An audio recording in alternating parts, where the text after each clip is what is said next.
Hi friends, நம்ம இன்றைக்கி பார்க்க போகிறது வந்து மட்டன் கீ ஃப்ரை தாங்க. வாங்க எப்படி செய்கிறதுன்னு சொல்லிட்டு பார்க்கலாம். இப்போ ஒரு குக்கரில் 2 ஸ்பூன் நெய் விட்டுருக்கேன். நெய் நல்லா சூடானதும் நான் 1/2 கிலோ மட்டன் வந்து வாஷ் பண்ணி தண்ணியெல்லாம் வடித்து வச்சுருக்கேன். அதையும் ஆட் பண்ணிக்கிறேன். 1 ஸ்பூன் அளவுக்கு இஞ்சி பூண்டு பேஸ்ட்டு, 1 ஸ்பூன் மஞ்சத்தூள், மட்டனுக்கு தேவையான அளவு கல்லுப்பு ஆட் பண்ணிக்கிறேன். இதை நல்லா கலந்து விட்டுட்டு மட்டன் வேகிறதுக்காக 1 டம்ளர் மட்டும் தண்ணி ஊற்றிக்கிறேன். தண்ணி ஊற்றி மூடி போட்டு மூடி வச்சிடலாம். இது வந்து 5லேருந்து 6 விசில் விடணும். அப்போ தான் நல்லா அந்த சாஃப்டாக வெந்து வரும். அதனால் இப்போ ஒரு பேனில் வந்து 1 ஸ்பூன் அளவுக்கு கொத்தமல்லி, 1 ஸ்பூன் சோம்பு, 1 ஸ்பூன் சீரகம், 4 கிராம்பு, 1 ஸ்டார் பூ, 1 பட்டை, 1/2 ஸ்பூன் அளவுக்கு மிளகு, 4 வரமிளகாய் ஆட் பண்ணியிருக்கேன். இது நல்லா மீடியம் ஃப்ளேம்லேயே வச்சு நல்லா வறுத்து எடுத்துக்கோங்க.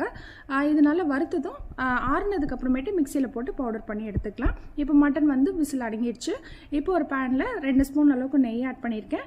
நம்ம அரைச்சி வச்சுருக்க மசாலா வந்து இது கூட ஆட் பண்ணிக்கலாம். இது கூட 1 ஸ்பூன் அளவுக்கு இஞ்சி பூண்டு பேஸ்ட் ஆட் பண்ணியிருக்கேன். இது நல்லா அந்த பச்சை வாசம் போகிற அளவுக்கு வதக்கி விட்டுட்டு நம்ம வேக வச்சு வச்சுருக்க மட்டனை வந்து இது கூட ஆட் பண்ணி நல்லா மிக்ஸ் பண்ணி மூடி போட்டு மூடி வச்சிடலாம். ஒரு 10 நிமிஷம் வந்து மீடியம் ஃப்ளேம்லேயே இருக்கட்டும். அந்த தண்ணியெல்லாம் சுண்டி அந்த நெய்லேயே வந்து அந்த மட்டன் வந்து சுருண்டு வரும். அந்த ஸ்டேஜில் வந்து கொத்தமல்லி தூவி இறக்கிடுங்க. அவ்வளோதாங்க, சிம்பிள் அண்ட் ஈஸியான நல்ல டேஸ்டியான மட்டன் கீ ஃப்ரை ரெடிங்க. உங்கள் வீட்லையும் ட்ரை பண்ணி பாருங்கள். தேங்க்யூ ஃபார் வாட்சிங்.